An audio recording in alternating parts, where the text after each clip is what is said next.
Bonsoir à tous et à toutes. Je vous souhaite la bienvenue sur la chaîne Océan de Coach et je vais me présenter, je suis Frédéric Ranganayagi et j'aide mes clients à penser par eux-mêmes. Et un terme qui reflète parfaitement ma philosophie est sapere aude. Ose savoir ou ose utiliser ton propre entendement. Ce soir, dans ce nouvel épisode de Bric-à-brac d'idées, nous avons que des bonnes nouvelles. Et avant de commencer, j'aimerais vous partager mon contentement, ma joie, ma satisfaction, ma fierté, que dis-je, mes réussites, nos réussites même avec Mélanie, Aïna Roukaveri, la qui quand je parle de réussite, je parle bien entendu des avancées, de la mise en mouvement de notre site internet, de nos activités. Et j'annonce une très, très, très bonne nouvelle, à la fois pour nous, mais aussi pour vous, chers clients ou chers futurs clients, clientes qui nous écoutez, qui m'écoutent et qui va peut-être passer sur cette vidéo. Eh bien, j'annonce l'ouverture de notre cabinet virtuel et nous allons pouvoir vous recevoir pour vous offrir des séances de visio-coaching. Et oui, des visio-coaching. Alors, tenez, abonnez-vous déjà si vous aimez déjà ce que nous faisons et vous voulez voir l'évolution. Nous allons partager de plus en plus de clés pour penser mieux, pour réfléchir, pour définir des objectifs et même, nous allons petit à petit offrir des services de plus en plus exigeants pour vous offrir le meilleur, mais aussi en vous offrant le meilleur, cela nous oblige à aller chercher le meilleur, à nous mettre dans un processus de recherche, d'apprentissage et en cela, c'est à la fois bon pour moi, mais bon aussi pour vous, chers futurs clients ou clients. Nous avons déjà des retours de nos clients et ils sont plutôt positifs et j'en suis extrêmement ravi. Les feedbacks que j'ai reçus ces derniers temps, grâce notamment au projet Au fil de l'idée, au projet de bric-à-brac d'idées, ou même des feedbacks qui remontent un peu plus loin, où je n'étais pas encore en live sur les plateformes comme YouTube et où, avec Mélanie, on concevait des ateliers. On a fait par exemple le yoga du rire, on s'est formé et on a fait une session. Les retours étaient positifs, mais on ne s'est pas arrêté à là. On ne s'est pas arrêté à là. On a conçu également un atelier autour de l'écriture et plus précisément le pouvoir du gribouillis que nous proposions au parc de la Tête d'Or. Et les retours étaient plutôt satisfaisants, même très et même les mots sont des mots. Le plus important, c'est de peut-être vous partager, ou trouver des photos de ces ateliers et là, vous avez le choix. Vous pouvez aller sur notre site internet oceandecoach.fr ou sur nos réseaux sociaux LinkedIn, Facebook, Instagram, où vous allez retrouver nos participantes et nos participants avec à la fois leurs œuvres, mais aussi leur sourire et un sourire comme ils abordent, comme ils affichent, ne peut pas être de la triche. Vous pouvez en douter réellement parce qu'aujourd'hui avec l'IA, finalement, on peut tout faire sourire, on peut tout faire pleurer et oui, vous avez raison. Alors si qu'est-ce qui reste alors? Comment savoir qu'est-ce qui est vrai, qu'est-ce qui est faux? C'est simple, certaines personnes ont laissé des avis avec leur nom, prénom.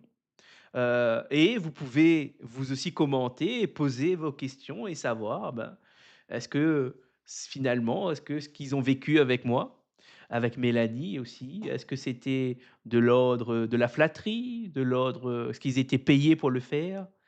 Eh bien, je vous laisse faire votre avis et juste cet échange déjà reflète que reflète quelques questions, quelques réflexes à avoir, qui est tout d'abord de douter, l'art du doute. Comment je sais ce qui est dit est vrai? Comment je peux vérifier ce qui a été dit? Et tout cela, c'est important en tant que coach de transmettre cela. Et je suis tellement content ce soir. Je suis heureux et on va prendre un moment pour aller visiter la mise à jour du service au fil de l'idée. Et bien sûr, bien entendu, si vous souhaitez monter dans le live et venir m'accompagner ce soir, peut-être pour faire connaissance ou même pour poser des questions ou partager quelque chose, vous êtes là ou le bienvenu. Pour ce faire, rien de compliqué. Il vous faudra un téléphone ou un ordinateur muni d'une connexion Wi-Fi ou Internet et du lien que vous pouvez retrouver dans les commentaires. D'ailleurs, je vais le mettre immédiatement. Alors, hop,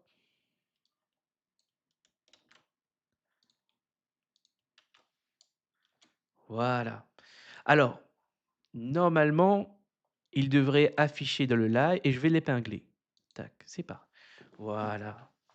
Je dois dire que à force de faire des lives, à force de pratiquer, je commence à avoir une certaine aisance. Je ne suis plus du tout stressé par la technique car je commence petit à petit à la maîtriser. Et ça a un avantage. Ça veut dire que je peux davantage hem, me concentrer, avoir de l'espace disponible pour être avec l'invité quand il y en a, ou même être avec vous et peut-être même répondre à des questions. Alors, heu, mettons en place le setup. Hop, ah! Je viens de repenser à quelque chose. Je vais d'abord vous montrer et vous faire une annonce d'un invité d'un invité exceptionnel pour, ce mois de mars. Alors laissez-moi mettre la photo en œuvre et je suis à vous. Vous êtes prêts, messieurs, dames, pour ce mois de mars, pour le podcast Au fil de l'idée? Nous avons un invité exceptionnel et je vous le présente. Il se nomme Christophe Kéromen. Alors, son sujet est un sujet extrêmement passionnant et j'ai hâte de pouvoir échanger avec lui. Et je vous le dis dès à présent, la semaine prochaine, vous aurez l'occasion de lui poser une question sur cette thématique. Je vous le dis, allez-y, allez-y. Pourquoi? Parce que c'est quelqu'un qui prendra le temps de vous répondre. Je m'engage en tout cas à vous dire, il vous apportera une vision, une réponse avec ce qu'il a pratiqué, avec ce qu'il a vécu dans son expérience et je peux vous dire, après avoir échangé un peu avec lui, sa réponse ça vaut le coup. Ça vaut le coup de l'entendre et d'ailleurs, il a un site internet, vous pouvez aller regarder, jeter un œil, découvrir cet invité et je suis très fier de le recevoir pour le et c'est quand? C'est le 24 mars 2026 à 18 heures. Soyez au rendez-vous, ça sera un échange exceptionnel. En tout cas, j'ai hâte. D'ailleurs, je le précise, tous les échanges sont exceptionnels, car tous mes invités m'ont permis de grandir, d'apprendre et même, j'espère que ça a été réciproque pour eux, mais en tout cas, à chaque fois, j'ai passé un excellent moment. J'ai passé j'ai été traversé par des émotions plus ou moins intenses, par des découvertes, par des apprentissages et vous allez voir également, quand vous regardez l'ensemble des épisodes, vous voyez un coach qui est là, qui vient, qui ne sait pas qu'est-ce qui va se passer et c'est ça qui reflète le coaching. Il y a un terme bien précis et vous allez savoir pourquoi je le répète, parce que c'est le cœur de mon métier. C'est une rencontre humaine imprévisible et là, quand on dit cela, ça veut dire clairement que on peut se préparer, on peut prévoir les choses, mais ça ne se passe jamais comme on l'a prévu. Ça ne se passe jamais comme on voudrait que ça se passe.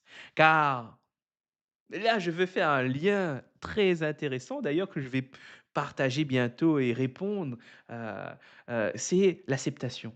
Il y a un psychiatre qui a écrit quelques mots dessus, qui l'a défini et qui nous a partagé quelques clés. Et c'est derrière cela, pourquoi je parle de ça? Parce que c'était intéressant de se dire que finalement, qu'est-ce que l'acceptation, en tout cas une vision intéressante que j'ai j'ai compris personnellement, c'est cette friction qu'il y a entre ce désir de toute puissance confronté qui et ce désir de toute puissance se dérobe face à la réalité. Parce que finalement, elle met en exergue, elle révèle, bah, notre, impuissance sur certaines choses de la réalité, de notre monde qui nous entoure, qui nous résiste et qui nous oblige quelque part à nous construire, à nous dépasser et à prendre acte que nous n'avons aucun moyen d'agir sur certaines choses, que ce soit la météo, que ce soit, par exemple, les pensées de l'autre, que ce soit, les émotions, les sentiments. Il y a énormément de situations ou de choses sur lesquelles nous avons très peu, voire aucun moyen de les modifier. Et ça, quand on le comprend, quand on l'entend, ça nous facilite à essayer de se mettre en mouvement, à accepter certaines choses. Et vous y trouverez d'ailleurs ce qu'il dit dans son article, que est vraiment très pertinent, très intéressant. C'est un regard intéressant à découvrir. Si vous voulez le lien de l'article, eh bien, faites-le moi savoir en commentaire. Je vous partagerai son article ainsi que, son nom et prénom. Ouais. Alors, où en étais-je? Après cette, petite balade, cette petite, digression, comme on pourrait dire, revenons à au fil de l'idée. Eh bien, je suis extrêmement content de pouvoir, vous présenter notre prochain live qui portera d'ailleurs sur un thème exceptionnel: les histoires qu'on se raconte. 3 petits points. Eh bien, la semaine dernière, on parlait de «Tout est récit» avec Camille Gillet. Et ce mois-ci, on est quand même pas si loin. Ça a quand même une certaine, connexion, un certain rapprochement, une certaine association immédiate. Récit, histoire et vous allez voir, je le dis comme si je sais déjà. En fait, pourquoi je le sais un peu déjà? Parce que j'ai déjà eu l'occasion d'échanger avec Christophe et je dois dire que c'était un moment extrêmement stimulant, extrêmement, intéressant dans le sens où c'est une rencontre, c'est 2 personnes qui font des efforts et qui essayent de communiquer, essayent de se comprendre et juste ça, c'est magnifique, c'est magnifique. C'est, et c'est comme ça qu'on et c'est d'ailleurs, ça peut faire un filtre. Ça peut être un filtre pour se dire, «Est-ce que ça vaut le coup de faire des efforts pour l'autre si ce n'est pas réciproque?» Et comment fait-on pour identifier les efforts? Comment on sait s'il fait des efforts par rapport à ses capacités? Imaginons que c'est une personne, qui a des troubles de neurodéveloppement et que parfois, juste dire bonjour, c'est déjà un challenge. Parfois, juste tenir un regard, c'est quelque chose. Voilà, il y a plein de questions autour de ça et qui sont extrêmement pertinents pour faire un arbitrage sur les choses. Bon, passons maintenant. Alors, avant de passer, alors je vous le redis, si votre agenda le permet et que le sujet vous intéresse, alors je vous retrouve, donnons-nous rendez-vous le 24 mars 2026 à 18 heures sur Océan de Coach avec moi en tant qu'animateur et notre invité Christophe Kéromen. Maintenant que fermons cette parenthèse pour basculer et même faire un lien, il n'y aura pas de discontinuité puisque nous allons visiter ensemble le site Océan de Coach et notamment la page de Au fil de l'idée. Alors, hop, c'est parti.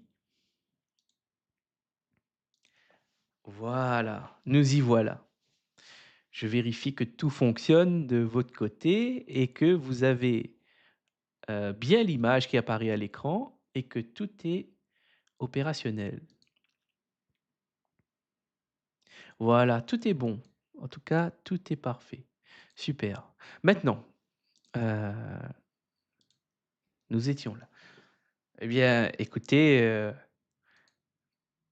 extrêmement heureux, extrêmement ravi de vous présenter l'évolution, le mouvement, la suite d'Au fil de l'idée avec, une page qui a évolué avec des nouveaux éléments, de plus de précision, plus d'éléments pour mieux situer le service et comprendre quelle est la plus-value. D'ailleurs, faites-moi un retour. Dites-moi ce que vous en pensez.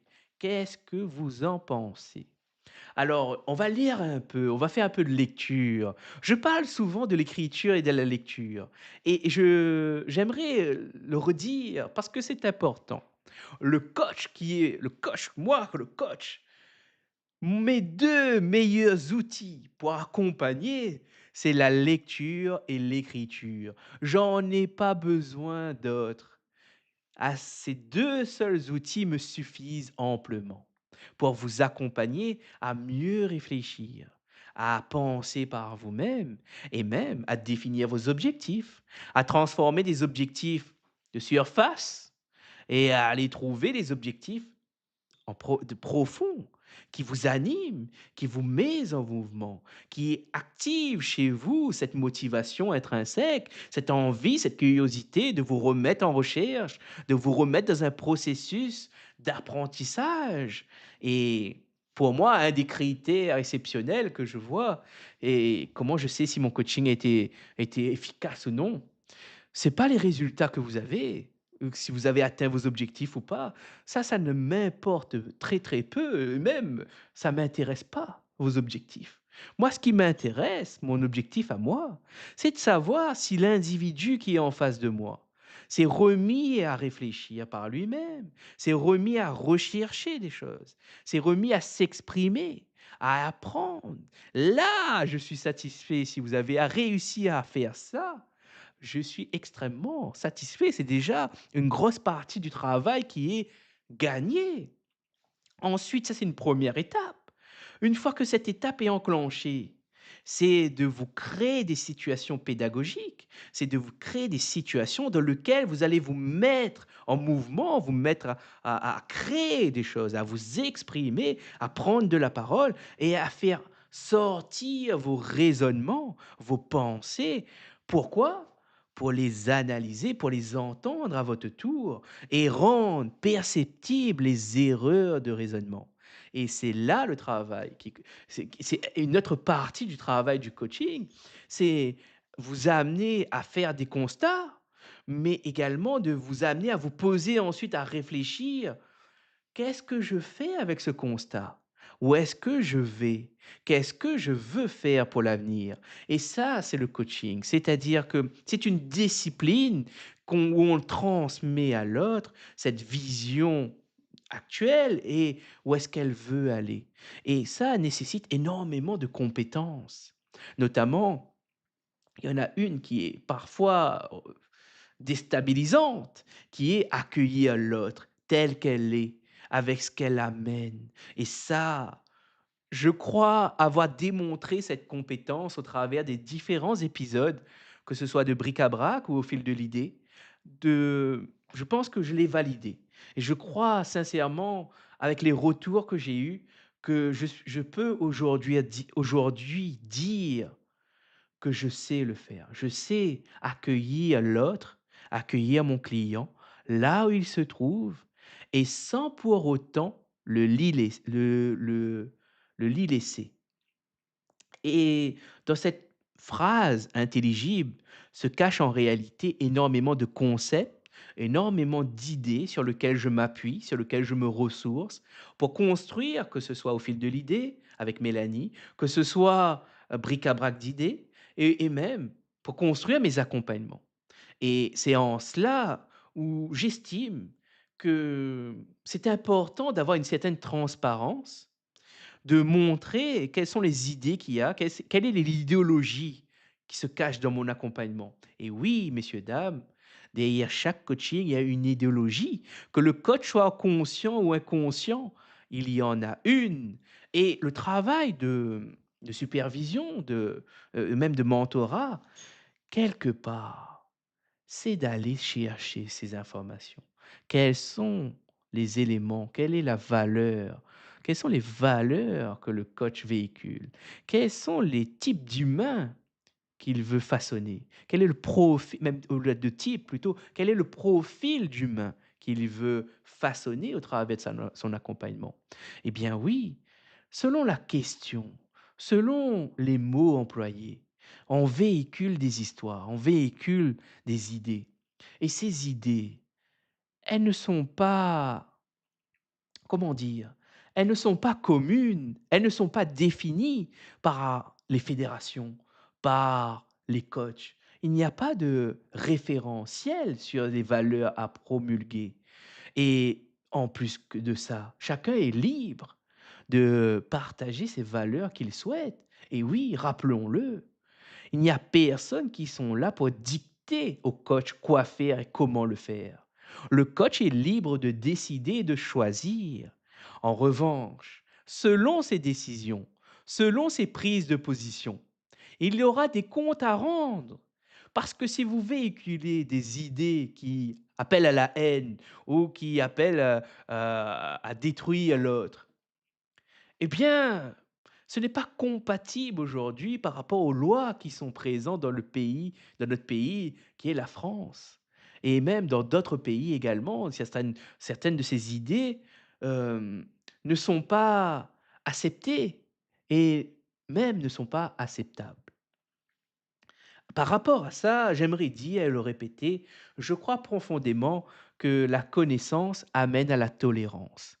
Et j'ai je crois avoir eu assez d'expérience dans mon entourage et même avec quelques recherches que j'ai fait, très peu de recherches peut-être par rapport à d'autres, mais quand même, j'ai assez d'éléments pour me dire et pour croire que la connaissance amène à la tolérance.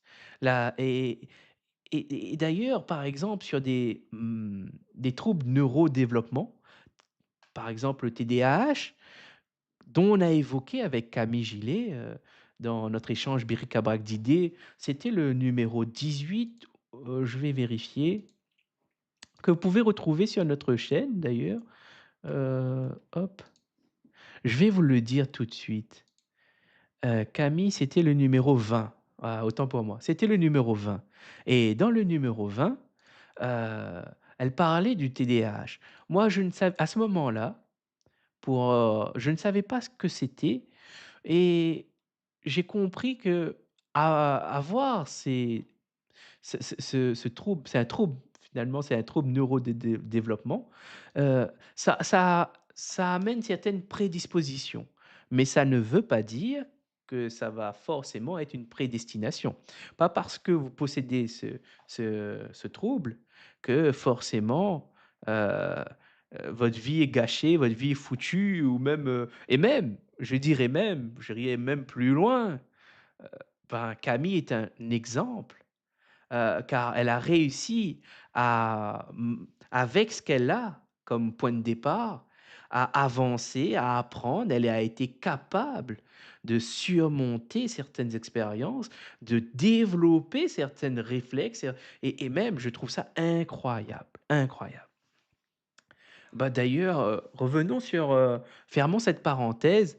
J'aurai l'occasion de faire une autre vidéo pour remercier les invités, ces 2 invités, Karine et Camille, par un texte que j'ai écrit, quelques mots que j'aimerais lire dans un futur bric-à-brac. Peut-être la semaine prochaine, je le ferai de manière spontanée, un live pour en parler et lire quelques mots. Maintenant, passons à la lecture du nouveau site, enfin pas du nouveau site, mais du nouveau contenu de présentation Au fil de l'idée. Et vous allez voir qu'il y a pas mal d'idées qui étaient là déjà au départ, mais qui n'étaient pas formulées. Peut-être vous qui passez par là, vous avez vu l'ancienne version. Mais là, vous allez voir que l'accent n'est plus mis juste sur la technique, mais l'accent est mis sur notre cœur de métier. Notre cœur de métier n'est pas faire des lives, n'est pas monter des vidéos. C'est un plus pour moi de savoir faire cela. Et je le redis, les montages, le live a été fait par nous. On a travaillé pour comprendre comment on fait un live, comment on connecte, quel logiciel utiliser, quelle plateforme utiliser. Et on apprend encore tous les jours. Il y a encore plein de choses que je ne sais pas encore sur le paramétrage. Et d'ailleurs, vous avez vu la musique d'intro. Avant, il y avait juste une image simple du logo bric-à-brac. Et petit à petit, on améliore, on met en mouvement les choses. Et c'est ça qu'on veut vous montrer également dans notre processus. C'est on avance pas à pas, on améliore les choses pas à pas. Et pourquoi on fait comme ça? Parce qu'on n'a pas le choix. Pourquoi on n'a pas le choix? Parce que si je voulais faire plus, bah, concrètement, la réalité me rattrape. Je pourrais désirer faire beaucoup plus. J'aurais pu désirer avoir un studio, avoir des canapés, inviter des gens dans le canapé pour pouvoir discuter, avoir les micros, avoir la lumière, avoir tout ça. Mais cela nécessite un coût et aujourd'hui, ce coût n'est pas possible. Mais ça ne veut pas dire qu'il est impossible. Aujourd'hui, c'est pas possible, mais demain, qui sait? Qui sait jusqu'où j'irai? Qui sait jusqu'où ira Océan de Coach?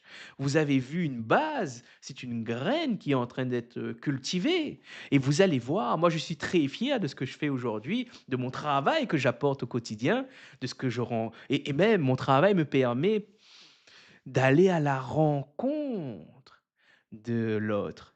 Et quand je dis l'autre, il prend différents visages et c'est extrêmement plaisant, c'est extrêmement nourrissant.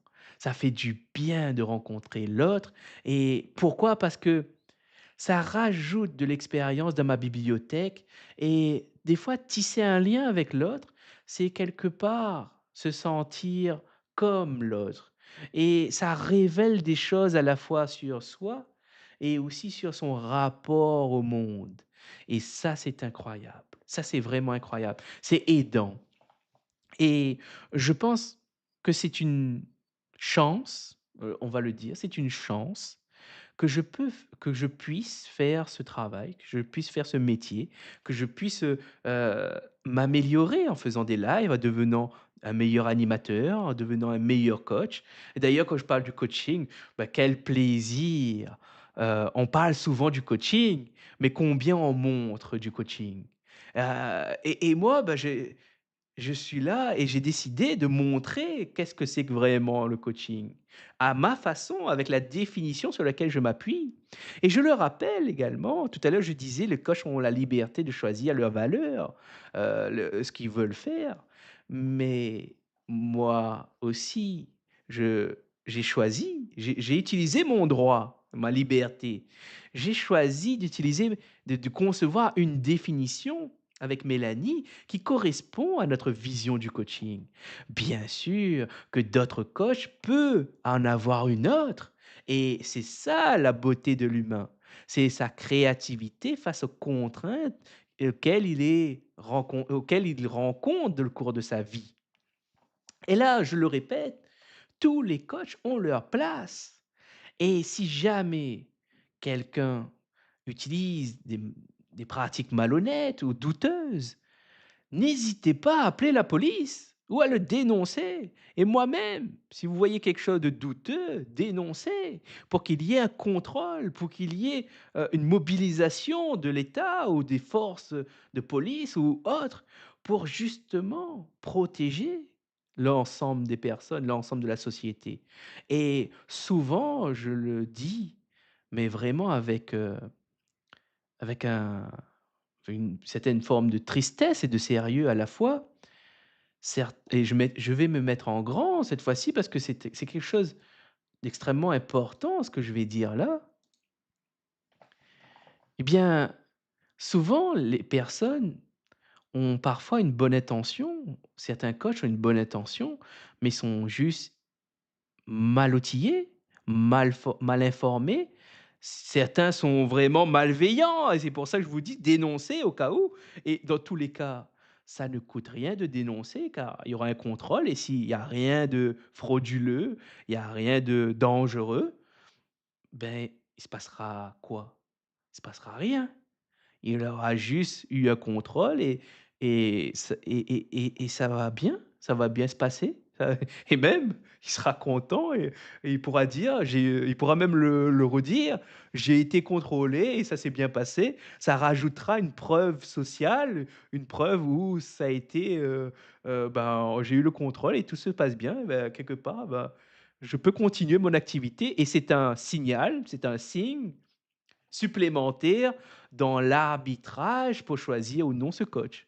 Voilà, c'est et je crois que ce discours que je tiens, heu, est important de que je le dise parce que c'est ce que je pense et je pense que le coaching n'est pas si, en tout cas, quand je parle du coaching, je vais le préciser, je crois que le coaching que je comment je le définis et comment je souhaite le pratiquer, il n'y a rien à cacher et au contraire, il peut être fait en public, il peut être fait, au regard et à la vue de tous. Et ça, c'est important. C'est-à-dire que c'est une pratique, la façon dont je le conçois, c'est une pratique qui peut être questionnée, qui peut être vue, analysée, critiquée pour l'amener à évoluer, l'amener à se dépasser et à apporter de plus en plus de, de précision, d'expertise, pour que on puisse mieux accompagner les personnes, les individus. Et je crois sincèrement que sans la définition à laquelle je l'ai partagée, on va la découvrir d'ailleurs sur le site, je crois sincèrement que sans une définition claire, précise, on ne peut pas savoir si on fait du coaching. Et on ne peut pas déterminer qu'est-ce que c'est que le si on ne sait pas déterminer qu'est-ce que le coaching, alors comment sait-on qu'on fait du coaching? Comment sait-on où commence le coaching? Où s'arrête-t-il? Comment sait-on sur quel sujet le coaching peut intervenir ou non? Eh bien ça, pour moi, c'est dans la définition sur lequel le coach s'appuie qui donne ses réponses. Si vous voulez, par exemple, différencier le coaching du consulting ou de la psychologie ou de la thérapie, bah, comment vous vous y prenez finalement? Ben, s'il n'y a pas de définition, on n'a pas de repère. Si on n'a pas de repère, on est bien embêté pour différencier les choses. Or, le coaching, c'est exactement une discipline, selon moi, qui est différent de la psychologie, et même du consulting. Pourquoi? Parce que pour moi, je considère que le coaching est une discipline et qu'il enseigne le savoir réfléchir. Et en cela, cela signifie que dans ces quelques mots que je partage, on peut tout de suite savoir où est où est la limite du coaching. Pourquoi? Parce que si on dit c'est amener, donner, transmettre le savoir réfléchir, ça veut dire quoi? Que si la problématique du client ne se situe pas sur le savoir réfléchir, c'est-à-dire que même s'il réfléchit, il améliore la qualité de sa réflexion, eh bien, qui ça n'aura aucun impact sur son objectif, alors ça veut dire que le coaching n'est pas approprié. Et même, il y a des nuances, il faudra que je développe petit à petit, je prendrai le temps de le développer. Imaginez, hem, que quand vous rencontrez votre client, là je parle, que ce soit vous client ou prospect ou même, professionnel de coaching, d'ailleurs venez en débattre d'ailleurs, la porte est ouverte. Le live est et accessible, je crois sincèrement que c'est dans le débat qu'on se construit, débat d'idées bien sûr, et que ça permet d'exposer son raisonnement et en exposant son raisonnement, on verra bien qu'est-ce que cela donne finalement quand on le développe, qu'est-ce qui est intéressant dedans et qu'est-ce qui ne l'est pas. Qu'est-ce qui est pertinent, qu'est-ce qui ne l'est pas. Et du coup, je disais que, quand on rencontre un client, on n'a pas en face de nous une théorie, on n'a pas en face de nous une case à cocher. On n'a pas en face de nous, quelque chose de très clair. Non, on a un humain avec une certaine complexité, dans un environnement complexe et nous, en tant qu'experts, en tout cas, c'est ce que moi je me dis, eh bien, on a ce devoir de faire avec ce qu'on a et le mieux possible. Et c'est là, d'où l'importance d'avoir un processus continu d'apprentissage parce que on n'aura jamais, suffisamment fait le tour de la question pour pouvoir être à l'aise face aux situations qui sont présentes. Et c'est pour ça qu'il existe des formations qui vous donnent un minimum de connaissances, de savoir et de pratique, parce qu'on pratique quand on se forme. Sans pratique, est extrêmement difficile de pouvoir acquérir et de pouvoir essayer. Si on n'essaye pas, on n'apprend pas et vous vous rappelez des mots de Mérieux, c'est en faisant quelque chose qu'on ne sait pas faire et pour apprendre, il faut le faire sans savoir le faire et en le faisant, on va commencer à savoir le faire. C'est à peu près ça.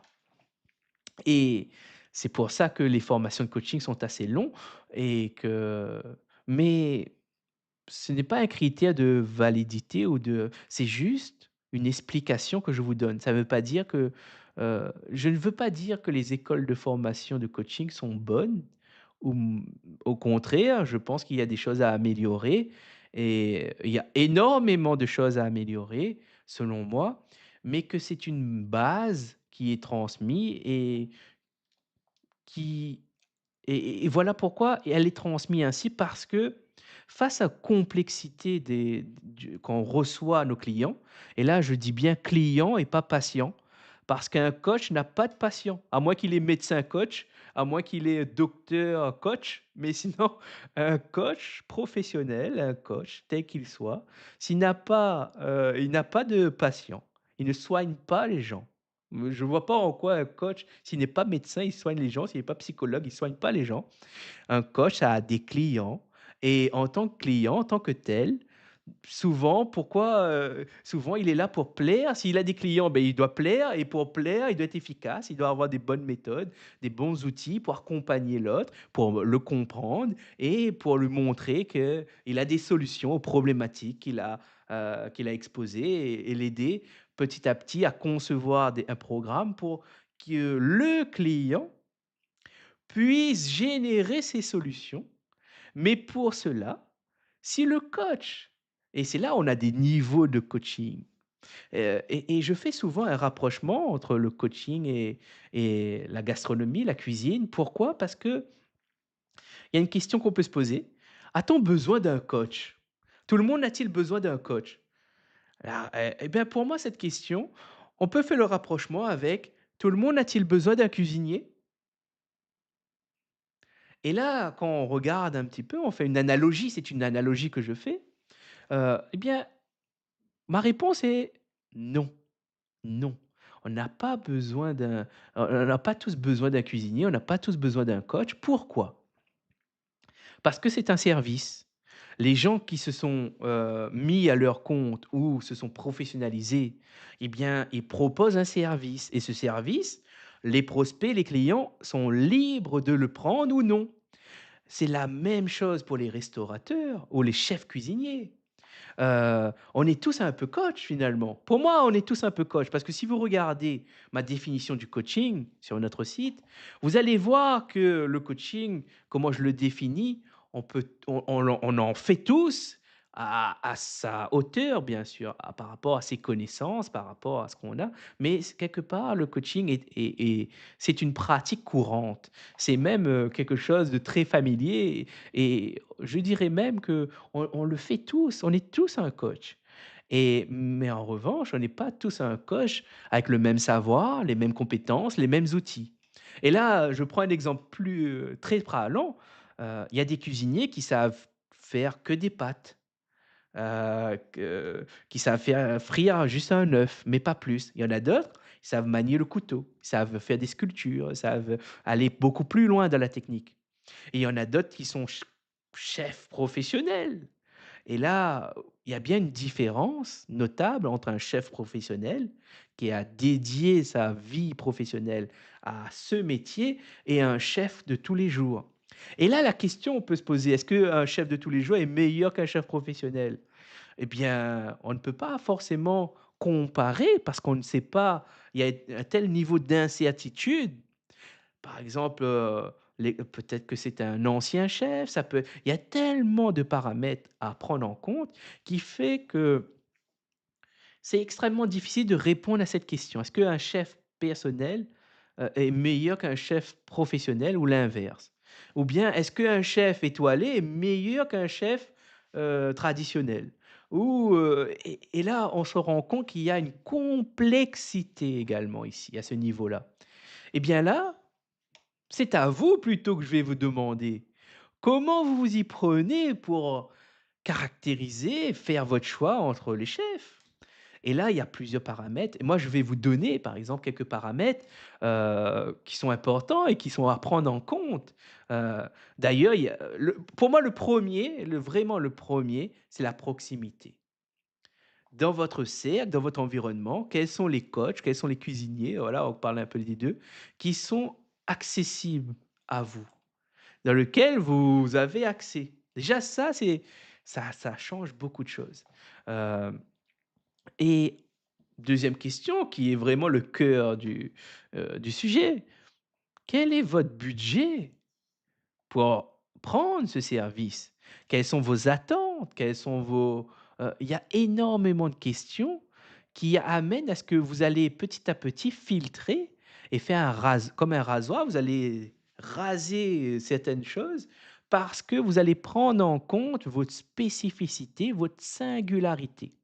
J'ai parlé du coût financier, mais on peut parler également de ce que vous percevez quand vous regardez le service du coach. Et là, on on va dire clairement les choses. Il y a des coachs où vous allez avoir plus d'affinité que d'autres. Ça va être un paramètre aussi qui va jouer dans votre arbitrage. Et vous voyez, petit à petit, on rajoute des paramètres, on va se dire ça, et ça amène une certaine forme de filtre qui va vous permettre de choisir le coach approprié par rapport à vos besoins, par rapport à vos capacités financières, capacités émotionnelles, relationnelles, et c'est comme ça que vous allez choisir. Et pourquoi je disais tout cela? Bah, parce que finalement, heu si on m'écoute, moi je suis un coach professionnel et je vous dis qu'on est tous quelque part un coach, mais pas avec les mêmes idées, pas les mêmes valeurs, pas les mêmes compétences. Eh bien, si je dois vous recommander pour faire un choix, je dirais, la première chose à faire, au-delà de ce que je vous ai dit juste avant par rapport à la complexité des paramètres, qui sont présents, je dirais de regarder dans un premier temps la définition du coach. Quelle est sa définition? Et vous posez la question, est-ce que c'est une définition généraliste qu'on peut retrouver sur les fédérations, par exemple, ou qu'on peut retrouver sur internet et qui parle d'objectifs, qui parle, de vous aider à atteindre vos objectifs, de vous aider à atteindre votre potentiel et qu'il y a que ça? Ben là, je dirais que c'est un signal qui montre le niveau d'expertise de la personne et je vous recommande pas du tout ces personnes. Deuxième point, c'est, heu, ces clients qu'il a accompagnés, que sont-ils devenus? Sur quoi les a-t-il accompagnés? Bon après si c'est un nouveau coach, c'est compliqué de vous faire un avis. Du coup, il faut vous regarder d'autres paramètres. Et souvent, c'est vous allez regarder comment est construit son offre, comment est construit sa façon d'accompagner les personnes. Et ça vous donnera une bonne idée de qui il est et comment il est. Et surtout, messieurs, dames, Utilisez l'IA pour analyser et comparer. Ça ne veut pas dire que c'est vrai, ça veut pas dire mais c'est un excellent outil pour vous permettre d'avoir au moins un regard différent et ça peut aider à analyser un coach. Vous prenez son site, vous prenez ce qu'il dit, vous prenez ses vidéos, vous donnez ça à l'IA et vous lui demandez son avis. Qu'en pensez-vous? Vous qui me regarderez peut-être, qu'est-ce que vous en pensez de ça? Moi, je pense, je crois sincèrement et je le dis, hem, il y a peut-être des fractures, ça crée peut-être des inégalités avec les outils d'IA. Il y a peut-être ce pan-là. Il y a peut-être ces défauts-là, ça peut augmenter l'écart entre les inégalités sociales, heu, qui existent. Peut-être, je ne sais pas. Mais je crois que j'ai lu du moins sur les réseaux que ça peut augmenter cette fracture. Mais d'un autre côté, je vois aussi cette dimension de l'IA qui est, hem, d'amener une certaine forme d'inclusion et de briser certaines barrières qui sont présentes pour moi, c'est une forme heu ça permet de réduire il y a cette dimension de faire affaiblir, de faire diminuer cette rupture d'inégalité qu'il peut y avoir, entre les hommes et les femmes, entre les enfants de tel ou tel milieu. Pourquoi? Parce que c'est l'éducation qui peut aider quelqu'un à sortir de sa condition, à s'émanciper, à pouvoir être libre et ne pas être endoctriné, ne pas être réduit à son environnement. Je trouve que l'IA est un excellent moyen de générer des idées, de découvrir des nouvelles façons de penser. Ça ne veut pas dire que l'IA, dit tout ce que dit l'IA est vrai. On n'est pas sur cette question de véracité. On est plus sur une question d'accessibilité à des discours, à des textes, à des écrits qui sont peut-être inaccessibles, si elles n'existaient pas. Et comme, moi je le vois comme ça, hem, le sujet de l'illettrisme par exemple, est un excellent c'est vraiment un sujet important pour moi parce que je suis un illettré, et qu'est-ce que ça veut dire être un illettré? C'est quelque part mais je suis ravi de le dire, je suis un peu moins illettré et petit à petit, je commence à sortir de l'illettrisme. Et c'est un plaisir, c'est un honneur et je suis content de ça. Je suis vraiment heureux de ça. Heu, être un illettré, la définition, c'est ce que je retiens, c'est que c'est quelqu'un qui a fait l'école, qui est parti à l'école, qui a suivi les cours, mais la problématique, c'est la personne n'arrive pas à utiliser la lecture, l'écriture et le calcul pour être autonome. Pour avoir une vie épanouissante ou une vie épanouie et c'est là le problème. Heu, Plus tôt, je vous disais que mes deux outils les 2 outils les plus puissants étaient la lecture et l'écriture. Vous voyez bien que dans certains milieux, dans certains endroits sur nous n'avons pas la chance, enfin j'ai pas eu la chance de côtoyer certains mots, certains vocabulaires, certaines constructions de phrases et cela est un handicap. Hem Et même, je dirais même plus loin, j'ai pas eu la chance de pouvoir connaître, ou même être initié d'une façon plaisante, inspirante à la lecture et à l'écriture. Hem et en cela, je trouve qu'aujourd'hui, grâce à l'IA, ça permet d'apporter un modèle ou des modèles, des idées de notre façon de penser, notre façon de s'exprimer et même, soyez vigilants à ce que dit l'IA, mais dans le sens où quand vous avez envie d'écrire quelque chose et que vous écrivez quelques mots et que vous demandez à l'IA de ce qu'elle en pense et comment vous pourriez formuler ça autrement, c'est là où je trouve l'intérêt de la chose. C'est-à-dire, elle va arriver avec un enrichissement de vocabulaire. Elle va apporter des nouveaux mots que peut-être que vous ne connaissez pas. Elle va être patiente. Imaginez que, et ça, c'est quelque chose d'exceptionnel, sa patience. C'est-à-dire que vous pouvez lui demander de prendre le rôle d'un professeur de français, un professeur de langue, ou même un professeur de mathématiques, et de prendre le temps de vous expliquer pas à pas les raisonnements qu'il y a, la signification, le sens, et en cela, c'est une, c'est un moyen exceptionnel, c'est un moyen incroyable. Par exemple, là, je repense quand j'étais en terminale avec les cours de mathématiques. euh, Aujourd'hui, je me rends compte que certaines fonctions, certains algorithmes ou certaines définitions dont j'avais du mal à saisir la nuance, la compréhension, eh bien aujourd'hui avec les IA, je peux lui demander de m'expliquer et de prendre le temps de m'expliquer pour que je puisse comprendre. Et le professeur est un humain, il n'est peut-être pas tout le temps disponible, mais l'IA, si. L'IA a des avantages qui permet de vraiment d'aller rechercher, d'aller comprendre et d'avoir quelqu'un qui est capable de vous expliquer certaines choses complexes, notamment quand je parle de théorie, de formules. Là-dessus, elle peut vous apporter. Bien sûr, elle a des limites, mais tout de même, c'est déjà une avancée incroyable par rapport à ce qui existait avant, enfin qui n'existait pas avant.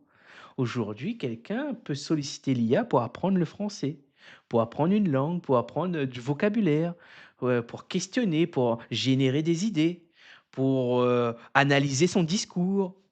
Euh, L'analyse en soi, elle est bien. Pourquoi? Parce que c'est un feedback, c'est un retour. Quitte à des fois, je me le dis, quitte à avoir un feedback, vaut mieux parfois je privilégie, une IA parce que derrière, je sais, même si ça marche par statistique, j'aurai peut-être plus de choses intéressantes que de demander à un congénère ou à quelqu'un d'autre. Pourquoi? Parce que je peux le faire quand je le veux, quand je veux, et même la vie de l'IA, comme elle est statistique, des fois, elle a plus de choses intéressantes à me dire que d'autres. Et vous savez, je le disais dans d'autres vidéos, côtoyer les livres, c'est côtoyer des idées. Côtoyer des idées, ce n'est-ce pas là c'est pas ça finalement, si on va vraiment d'un niveau d'abstraction, quelqu'un avec qui vous parlez, elle vous échange quoi finalement? Pas des informations? Et ces informations ne sont pas des idées finalement? Et l'IA, elle a quand même des idées intéressantes puisqu'elle reprend des idées d'autres personnes qui étaient des génies parfois, qui étaient des grands hommes, qui étaient des grands penseurs ou des grandes femmes, des femmes et des hommes qui avaient un esprit brillant, qui est incroyable. Voilà un peu ce que je voulais dire, qu'est-ce que vous en pensez d'ailleurs? Le sujet est pas si évident, hein. Il y a bien sûr des problématiques, des points de vigilance à avoir, mais tout de même, il y a quand même aussi du positif, il y a aussi du négatif et il y a des choses qui sont intéressantes. Et là, quand je vous parle de ça, pour ceux qui m'écoutent souvent, vous avez sûrement reconnu l'outil du PMI d'Édouard de Bono. Qu'est-ce qui est positif? Qu'est-ce qui est négatif? Et qu'est-ce qui serait intéressant de voir? Eh bien oui, c'est comme ça que, c'est un outil de la pensée qui aide à mieux penser, à mieux réfléchir. Eh bien dans tout ça, j'ai pas beaucoup parlé du site internet dans ma joie, dans ce qui est venu. Eh bien c'est ça que j'apprécie. J'avais pas forcément calculé et j'aime beaucoup ces formats. D'ailleurs, j'en suis fier. Je suis extrêmement heureux de ça.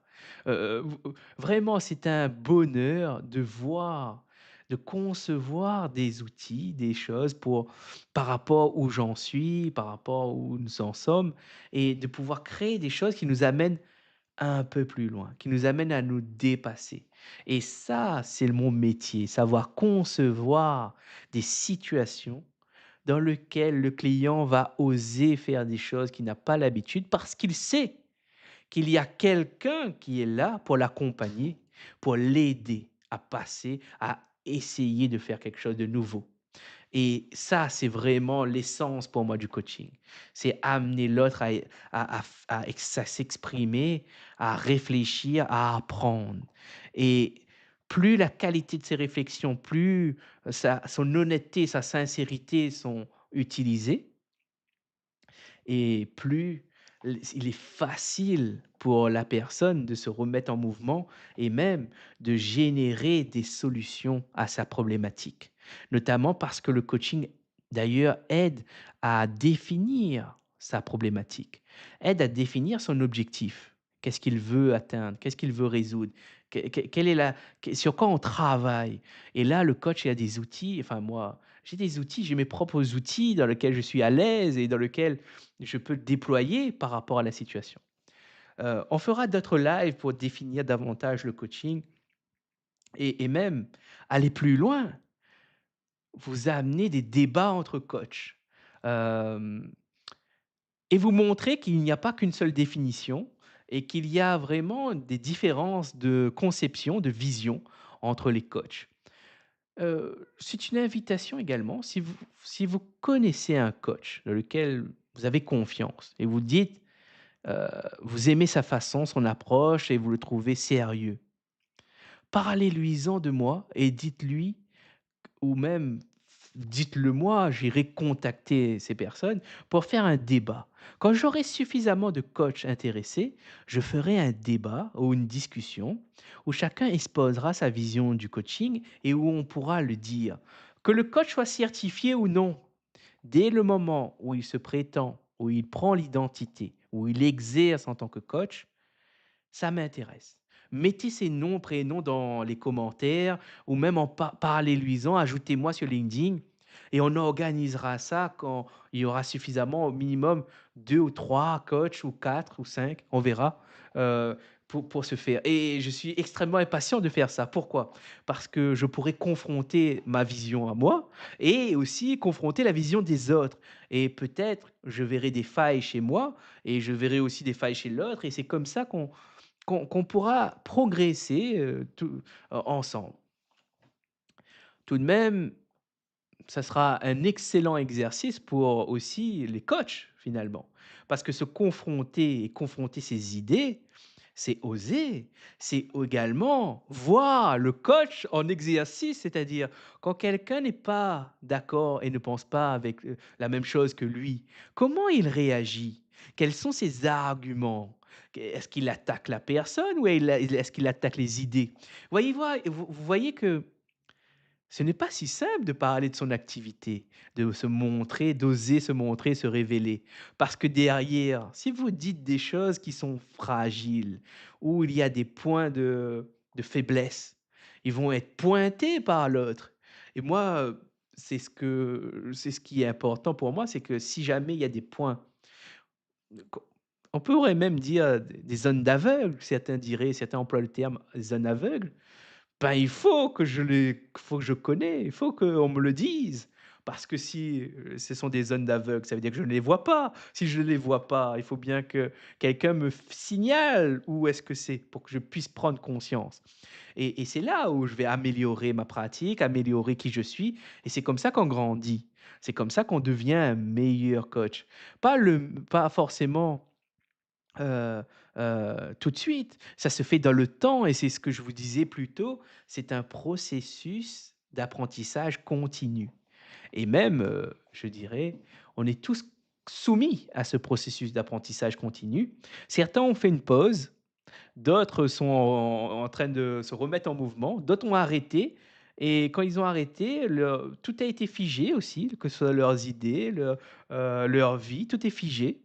Et parfois, la vie fait qu'il y a quelque chose qui se passe, qui n'était pas sous leur contrôle et qui bousculent leur perception, ils bousculent leur vision des choses et ça les amène à revoir leur système et à se remettre en mouvement. Car sinon, si on n'apprend pas, si on ne change pas les choses, eh bien, il y a qu'une seule issue, bah, c'est la stagnation, c'est la mort. Je dirais même plus loin, c'est la mort. Si on n'apprend plus, c'est la mort, assurée.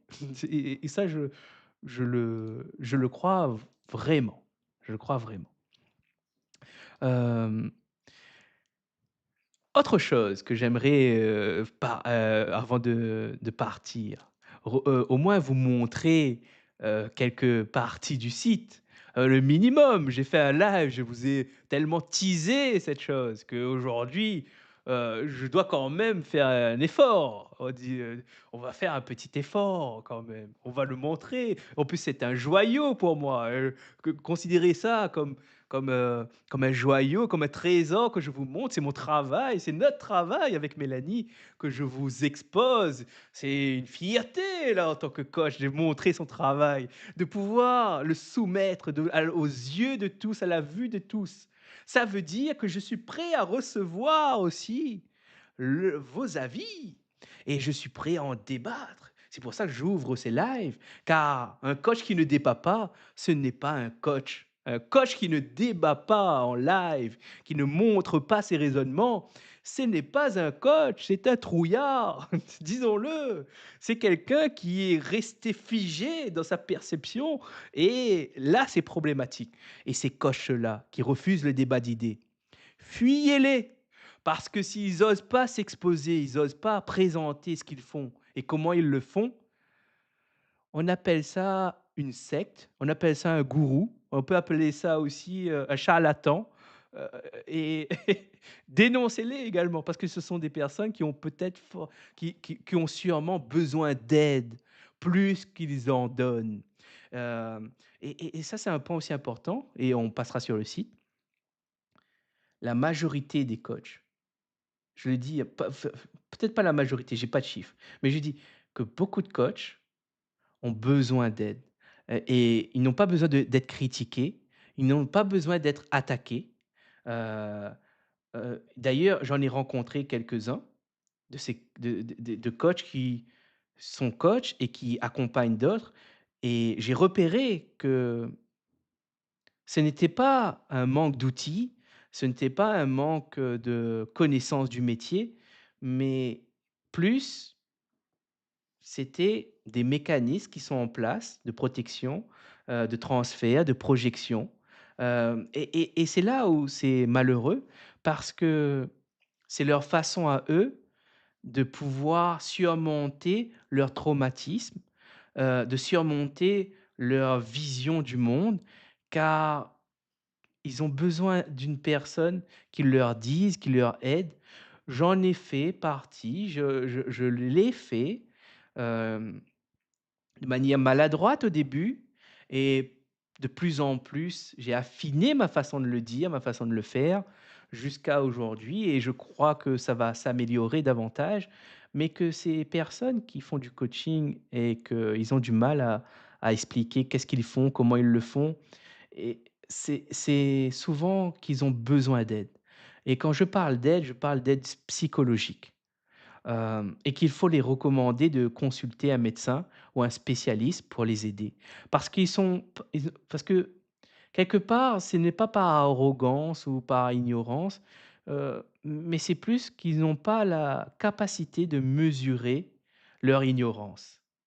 Et ça, c'est bien triste. Vous voyez?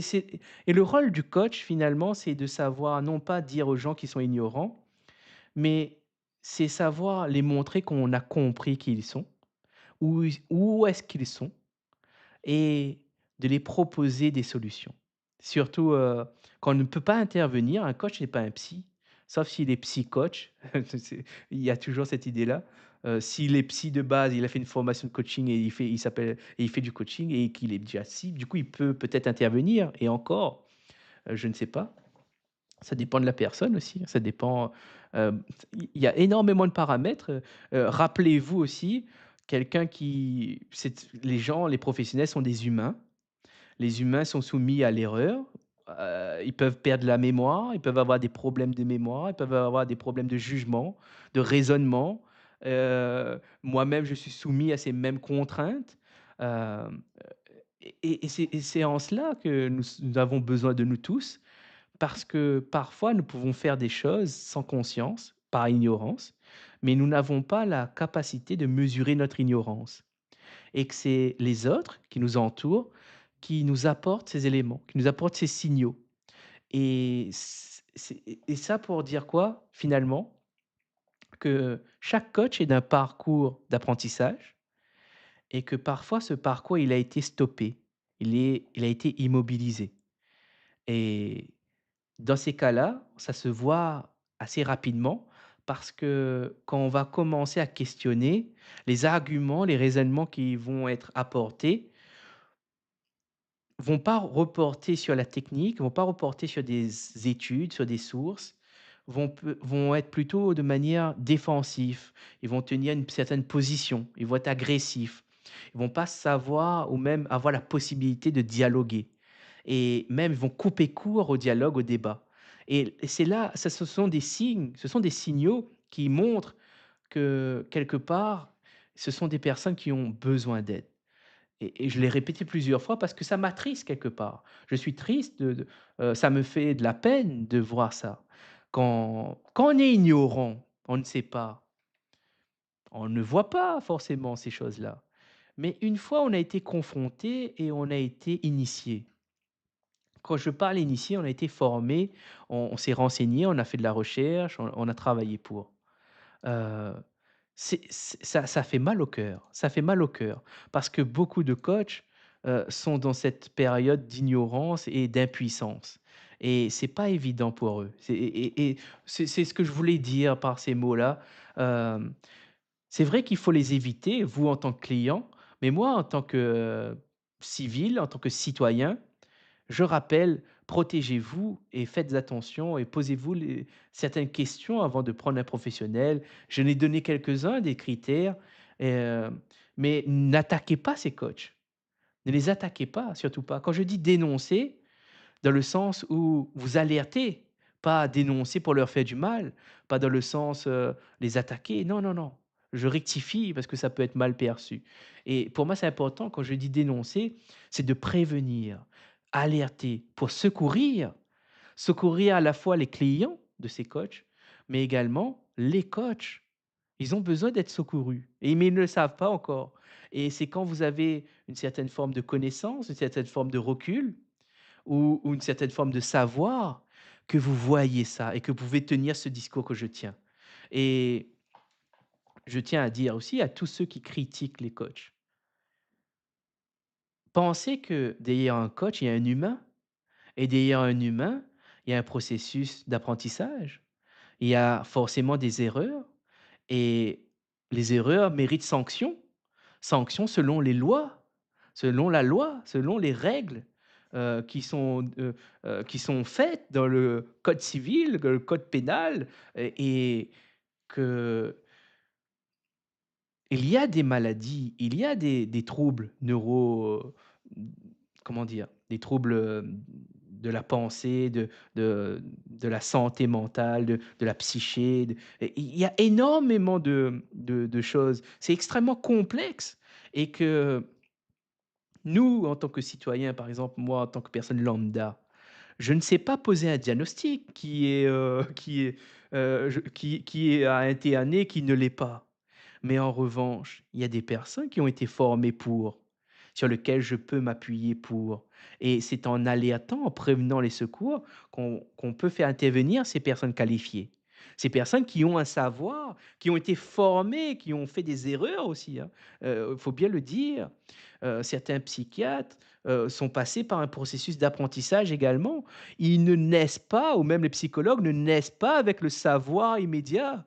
C'est Ils ont appris, ils ont fait des efforts d'apprentissage, ils ont fait des erreurs mais encadrés avec un père, avec un professionnel. Ils ont fait des stages, ils ont petit à petit accumuler un savoir, que ce soit expérientiel, avec leur expérience, mais aussi théorique. Quand ils prennent une décision, ils se reposent sur un cadre clinique. Dans un cadre clinique, ils se reposent sur des outils, sur des concepts qu'ils ont appris, qu'ils ont testés, qui sont robustes et que d'autres aussi ont testé, ont essayé, ont fait leur retour, etc. C'est-à-dire que euh, c'est là où c'est important de faire intervenir les bonnes personnes au bon moment. Et ça, c'est une compétence qui se développe également pour chacun, de savoir faire intervenir les bonnes ressources au bon moment.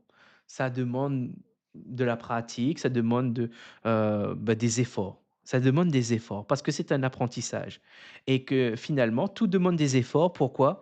Parce que tout est apprentissage.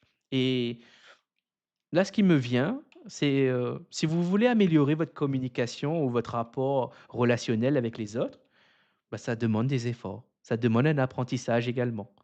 Et ce n'est pas magique et ce n'est pas facile parce que, il y a énormément de choses à apprendre et peut-être que vous n'aurez jamais assez pour faire le tour.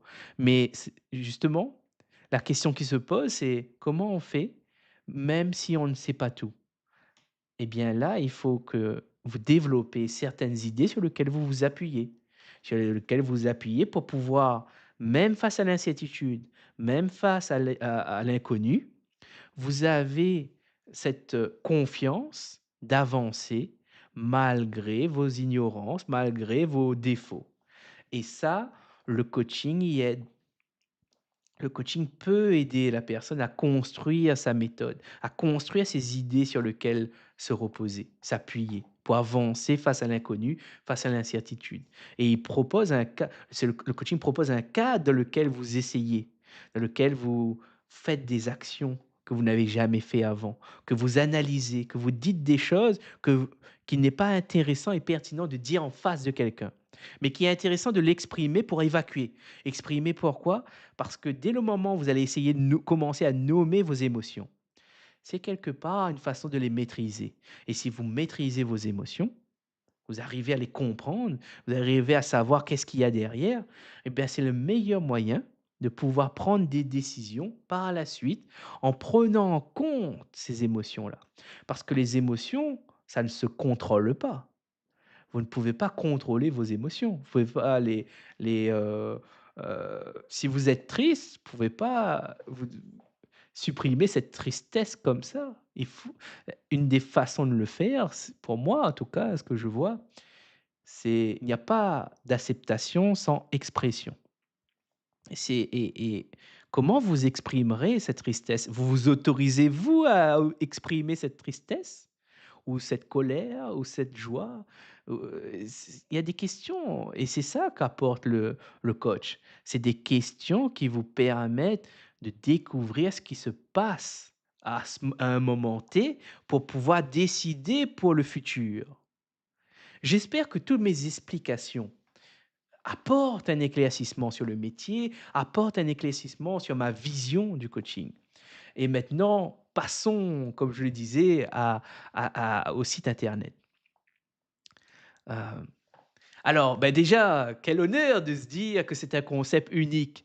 Podcast et coaching, 2 disciplines qui existent déjà, mais fusionnées ensemble et la façon dont nous le déployons est unique. Et nouveau, on peut le dire, c'est nouveau, c'est du nouveau et c'est incroyable. Nous l'avons inventé, nous l'avons conçu. Nous avons fait preuve de créativité. Et vous comprenez bien pourquoi je suis autant fier, autant content avec Mélanie. Et même Mélanie aussi, elle est contente. Pourquoi? Parce que nous avons fait preuve de créativité. Et cela, ça montre une intelligence j'allais dire supérieur, mais pourquoi j'allais dire ça? Parce que c'est des fonctions exécutives ou même des fonctions, quand il y a des termes qui, au lieu de dire fonction exécutive, on peut dire des capacités supérieures. Et ça, c'est intéressant de se dire ça. C'est la preuve que nous sommes capables de concevoir des choses à la lumière de ce qu'on sait, de ce qui existe déjà et de faire quelque chose de nouveau. Et ça, il n'y a pas plus grand plaisir, il n'y a pas plus grand bonheur de créer. Et il y a plein de choses encore à dire là-dessus. Au fil de l'idée, avant tout, Une rencontre humaine imprévisible. C'est ce que je vous disais tout à l'heure et qui reflète mon métier, le coach. Le coach rencontre des gens, mais il ne sait pas qui sont ces gens, il ne sait pas qu'est-ce qu'ils ont vécu, ils ne savent pas quelles sont leurs problématiques. Et c'est une rencontre humaine. Et dans ces rencontres humaines, le coach fait de son mieux et il essaye avec ce qu'il a comme outil, et cetera. Et ça, c'est beau, ça, c'est incroyable. Ça, c'est un métier difficile. Et il y en a d'autres aussi, hein, mais mon métier, je l'aime beaucoup et je suis heureux d'en vivre et je suis heureux de le faire. Plus qu'une discussion, c'est un défi à relever. Guidé par un coach professionnel, vous allez incarner vos idées, vous confronter à vous-même et inspirer ceux qui vous liront demain et qui vous écouteront également. Et qui sont ceux qui vous écouteront? Ce sont ceux qui vont construire le monde de demain. Alors vous avez une certaine responsabilité. C'est-à-dire que vous êtes un leader dans votre domaine. Vous êtes un leader sur les idées que vous avez. Et vous devez montrer la voie aux plus jeunes, aux moins jeunes, à l'ensemble des personnes qui sont présentes dans notre communauté, qui ne cessent de grandir d'ailleurs. Et pensez à vous abonner si vous aimez et vous aussi rejoindre, écouter ces leaders, ces personnes qui ont osé partager leurs idées pour inspirer, pour se développer, se dépasser. Alors, je le dis direct, faire au fil de l'idée, c'est un exercice de haute voltige, réservé à ceux qui veulent contribuer et inspirer le monde de demain. Et oui, et faire ça, c'est quoi? C'est incarner des idées en direct. Révéler une partie de son intimité. Rendez-vous bien compte à quel point c'est difficile. Répondre à des questions en temps réel. Des questions qui sont formulées par moi ou Mélanie, construites en fonction du matériau que vous apportez, en fonction de ce que vous venez dire. Vous rendez bien compte de la difficulté, il n'y a pas de préparation là, il y a de la spontanéité, il y a de l'humanité parce qu'on ne sait pas ce qui va se passer. On fait avec ce qu'il y a, on crée avec ce qu'il y a. Et ça, c'est un acte d'intelligence. Sinon, je ne vois pas qu'est-ce que c'est. Dites-le moi sinon. Un acte de partage et de générosité. Et oui, le faire, partager, c'est donnant-donnant. À la fois, vous donnez, mais vous recevez beaucoup aussi. Vous recevez par les messages, par les vues, par les réactions de votre entourage, des personnes qui vont regarder. Et ça, c'est incroyable. C'est vous donnez et vous recevez également. Et vous donnez au public, vous donnez à vous, à moi, mais vous recevez de moi également, du public et aussi, vous recevez de vous-même, c'est un cadeau que vous vous offrez, car c'est un défi que vous relevez et qui vous permet et on passe sur cette dernier élément, se montrer capable de le faire. Et ça, c'est bien, ça, c'est incroyable, ça aide. Par la suite, c'est une expérience sur laquelle vous pouvez vous appuyer, qui sera stockée dans votre bibliothèque d'expériences internes et sur lequel, quand vous aurez à faire quelque chose de similaire, prendre la parole, eh bien, vous allez vous rappeler qu'est-ce que vous avez mobilisé et que vous avez réussi à mobiliser. Et vous allez réessayer de le réutiliser dans un nouveau contexte. Et ça, c'est quoi si ce n'est pas de l'apprentissage? Ce serait quoi alors? Alors, mais là, ce serait plutôt des phrases qu'on a voulu mettre pour donner une idée, hem, de pourquoi une personne voudrait le faire.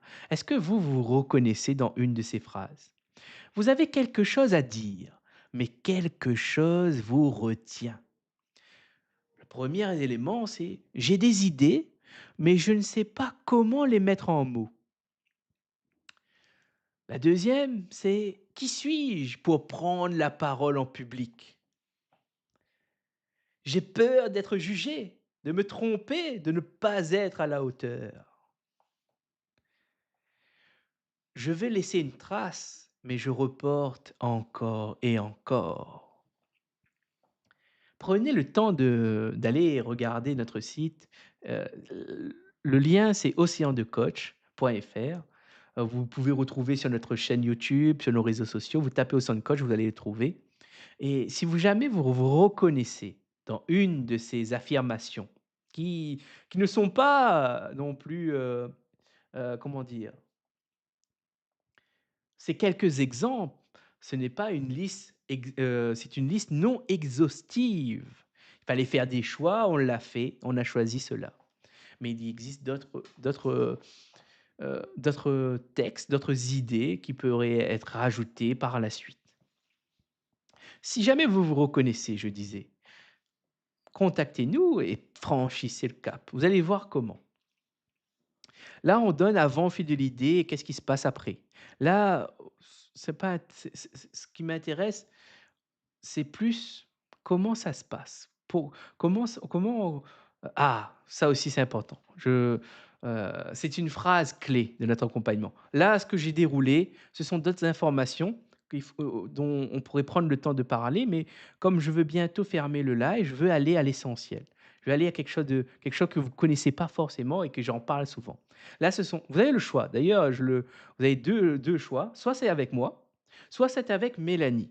Pour savoir lequel vous préférez, écoutez le live de Mélanie ou écoutez le live de Frédéric. Et vous allez voir lequel vous avez une préférence. Nous n'avons pas du tout les mêmes façons de faire. Nous avons les mêmes, comment dire? Nous avons la même définition du coaching, mais nous n'avons pas la même façon de le mettre en application. Et ça change beaucoup et c'est à vous de choisir quel profil vous intéresse le plus. Vous avez déjà plus d'une vingtaine d'épisodes déjà tournés, heu et vous allez pouvoir faire votre choix en fonction de la personnalité de Mélanie ou de moi-même. Et cette phrase, je l'adore parce qu'elle reflète notre expertise. Elle reflète énormément de choses qui me sont chères. Nous accueillons nos clients là où ils se trouvent, sans pour autant les y laisser. Ici, faites bien la distinction, je dis bien, nous accueillons nos clients. Cela signifie que nous ne pouvons pas accueillir tout le monde et que nous ne pouvons pas sauver tout le monde, nous ne pouvons pas accompagner tout le monde. Ça reflète ces idées-là. C'est-à-dire que quand j'accepte, c'est-à-dire que je m'autorise à accompagner quelqu'un. Je ne le fais pas automatiquement. Il y a des gens, j'ai refusé. Il y a des gens, je refuse aussi. Parce que, un, je ne suis pas compétent. 2, je n'ai pas envie. Et 3, je ne crois pas en la réussite de l'autre. Et oui, ça arrive. Et dans ces cas-là, c'est automatique. C'est mes critères à moi.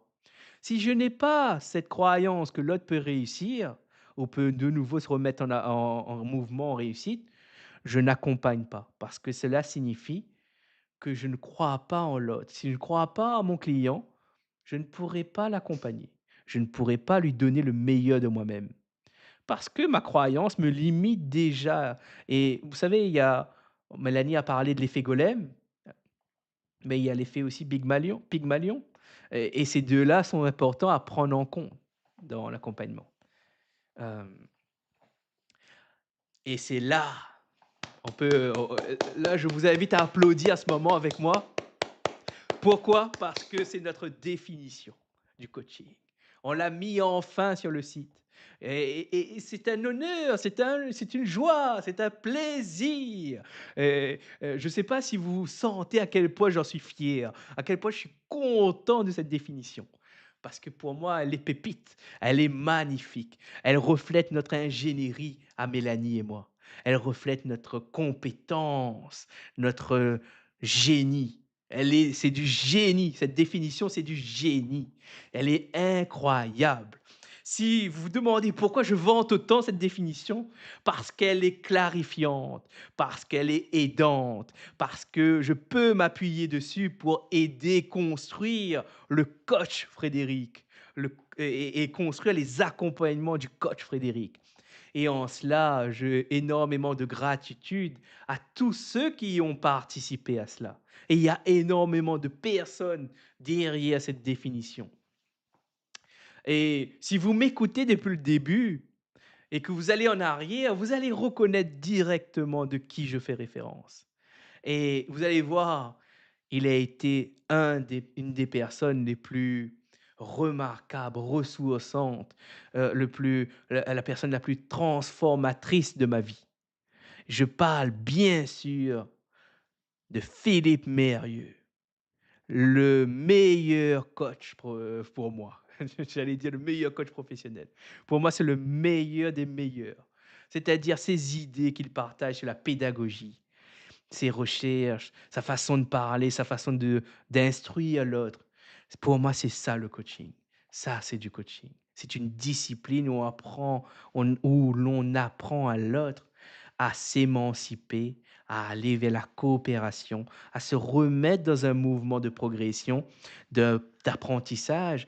Et l'autre, le client, il va se rendre compte qu'il est capable d'apprendre et il va même se rendre compte de son pouvoir d'apprendre. C'est énorme, rendre compte de son pouvoir d'apprendre et avoir cette façon de se remobiliser, de savoir qu'on est capable d'apprendre et de prendre conscience qu'on est capable de changer, de se mettre en mouvement. C'est ça mon objectif chez l'autre. C'est ça ce que je veux quand j'accompagne quelqu'un. C'est qu'il se rend compte qu'il est capable de faire certaines choses qu'il ne pensait pas faisables et qu'il se rend compte qu'il est capable de chercher, il est capable de raisonner, de réfléchir et même il est capable de produire des stratégies, des outils et même des solutions à ces problématiques. Et ça, c'est ça le coaching. Pour moi, je le rajoute pour moi, hein, je ne le dirai plus parce que j'aimerais démocratiser cette vision. J'aimerais montrer aux autres coachs qu'il y aurait un intérêt à adopter cette définition que je partage, qu'il y aurait vraiment à y gagner de la profession et même il y a plus d'avantages à opter pour cette définition qu'une autre partagée par les fédérations qui sont pour moi incomplets, qui sont pour moi trop généralistes, qui manquent de rigueur, de précision, de justesse et même de vérité. Voilà. C'est pas la première fois que je le dis. J'ai récemment commenté un post d'une personne qui se qualifie MCC, qui a eu une certification MCC. J'attends de voir ce qu'il me répond et à la façon dont il me répond, je proposerai un débat. Peut-être qu'il fuira le débat par manque de courage ou autre raison. Peut-être ça ne l'intéresse pas, mais rappelez-vous, si un coach fuit le débat d'idées, méfiez-vous, c'est un signal d'alarme, c'est un signal d'alerte. Et faites très attention à ceux qui n'osent pas expliciter ce qu'il fait et comment il le fait. Ça, c'est très dangereux. Ça, c'est vraiment très, très, très, très, très, très, extrêmement dangereux. Celui qui ne dit pas ce qu'il fait et comment il le fait, ça, c'est quelque chose de très, c'est pas un bon signe. Voilà. J'espère vous avoir assez suffisamment alerté. Maintenant, lisons cette définition. Qu'est-ce que c'est que le coaching? Et là, il y a 2 parties. Il y a qu'est-ce que c'est et comment est-ce? Un, c'est pour que vous compreniez l'idée de manière simple, que vous arrivez à comprendre rapidement en une phrase qu'est-ce que le coaching, qu'est-ce que vous pouvez en attendre. Et la deuxième partie, les caractéristiques, c'est pour pouvoir comparer le coaching à d'autres choses. Et là, on va commencer par la définition simple. Apprendre à réfléchir par soi-même, c'est le cœur, c'est le savoir réfléchir, c'est une discipline. Et même le coaching, c'est une démarche pédagogique qui consiste à amener le client à apprendre à réfléchir par lui-même. Ça, c'est très important. Et pas à lui donner des réponses, pas à le guider vers une solution préconçue, à lui redonner la capacité de penser librement, clairement, courageusement. Et c'est là où, parfois, dans les accompagnements, le coach se confronte à certaines limites parce qu'il n'a pas les outils, il n'a pas le cadre pour pouvoir accompagner l'autre, son client, à retrouver cette capacité cognitive, à retrouver cet élan, cette joie, cette curiosité. Pourquoi? Parce que il y a des choses à traiter et le coach n'a pas les outils pour. Et le risque à prendre, il est trop élevé par rapport aux conséquences. Le risque ne peut pas être pris en charge par le coach parce qu'il n'est pas habilité, n'est pas approprié de le prendre en charge. Un exemple tout simple, une personne vient me voir et en épuisement professionnel, mais ma limite en tant que coach intervient directement parce que La priorité n'est pas qu'elle se fasse accompagner pour construire la suite. La priorité, c'est qu'elle se remet à prendre soin d'elle, qu'elle pense à sa santé, qu'elle se remet en santé. Et là, moi, je ne soigne pas, je n'ai pas les compétences ni même le savoir pour le faire. Et là, tout de suite, médecin, recommandation psychologue spécialisé. Et là, tout de suite, elle va prendre en charge sa santé. Une fois qu'elle est en santé, ça n'empêche pas de revenir. Et là, on peut retravailler parce qu'elle a retrouvé sa mobilité, ses capacités cognitives. Elle n'est plus en feu. Et quand je vais lui poser une question, je ne vais pas avoir une certaine forme de dissociation ou même des mécanismes de défense qui vont se mettre en œuvre et qui vont bloquer sa réflexion. Parce qu'elle n'est pas en mesure, elle n'est pas en capacité à ce moment-là de pouvoir réfléchir, de pouvoir accéder à une forme de réflexion élaborée parce que elle n'a pas la force, elle n'a plus l'énergie parce qu'elle est cramée, elle est épuisée. Et ça, c'est important de le dire, c'est important de le connaître parce que sinon on peut se prendre des risques dans les accompagnements. Or, ces risques-là vont vous amener plus d'embêtements, plus de problématiques que de solutions et même d'émancipation ou autre. Voilà. J'espère que c'est assez clair ce que je dis et en tout cas, n'hésitez pas de venir en parler dans les commentaires ou même de venir dans les vendredis en live pour en discuter. Maintenant, passons aux caractéristiques. 5 piliers qui définissent notre approche. Et oui, il y en a 5. Et vous allez voir que il y a des choses à discuter, il y a des choses à savoir et ça, c'est vraiment pour le client. Mais pour un coach, il y a des précisions à apporter. Si vous êtes un professionnel de l'accompagnement, en lisant ma définition, en lisant les caractéristiques, peut-être que vous ne saisirez pas toute la profondeur, tout ce que cela implique. Parce que peut-être vous n'avez pas été formé, peut-être parce que vous n'avez pas ma vision à moi et c'est ça qui fait la différence. C'est la définition, elle permet de comprendre, elle permet de comparer, mais pour appliquer ce que je dis, ça demande une certaine démarche de recherche, d'apprentissage et là, bah, par qui, où et cetera. Un jour, je donnerai, peut-être une formation là-dessus, mais à l'état actuel des choses, Heu, ça me suffit, moi, pour présenter ma démarche et l'expliciter pour que tous les coachs puissent le voir et puissent, critiquer, apporter un regard critique et même, dire si, qu'est-ce que leur avis dessus et se positionner. Et alors, on va passer extrêmement rapidement. Heu, Temporaire, ici, c'est simple. Il y a un début, il y a une fin. Ce n'est pas c'est pas infini. Il y a un début, il y a une fin. C'est autodirigé. C'est vous qui décidez sur quoi vous voulez travailler et c'est vous qui allez décider, vous allez formuler votre objectif. C'est vous qui allez le faire. En fait, le coach, il vous aide, il vous met en place le cadre dans lequel c'est vous qui travaillez. Et le coach, lui, il fait en sorte que votre travail, vous le fassiez avec le moindre effort possible et qu'il échelonne l'effort demandé par rapport à vos compétences. Le coach, il fait un arbitrage entre l'effort que cela nécessite, la compétence que ça nécessite et où est-ce que vous en êtes. Et il va faire des petits pas. Et par exemple, des fois, le coach, il va s'apercevoir que le client est capable de faire beaucoup plus. Et ben là, il accélère. Il va directement augmenter la difficulté du coaching en posant des questions plus techniques. Il va aller sur des sujets où c'était sensible avant parce que le client a mûri, etc. C'est vraiment une découverte et dans cette découverte, on apprend où est le client et on apprend à avancer avec lui et lui amener petit à petit à se dépasser. Et à la fin, bah, qu'est-ce que je veux dire? Bah, c'est finalement un dialogue, c'est ça.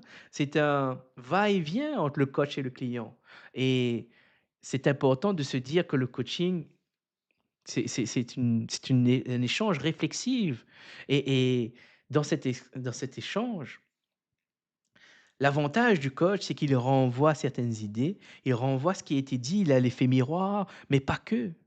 Il amène et il met en lumière des raisonnements qui le coach, lui, trouve farfelus ou à côté, ou même bizarres ou autres, ou incohérents ou non pertinents. Et c'est dans cela que la plus-value, c'est-à-dire que si en face, vous avez un coach qui sait repérer les erreurs logiques et qui vous amène des questions pour que vous arrivez à vous-même repérer ça. Vous avez tout gagné. Pour comment il le fait? Il y en a plusieurs outils, il y a plusieurs façons de le faire. Il y en a un exceptionnel, je vous le partage. C'est, hem,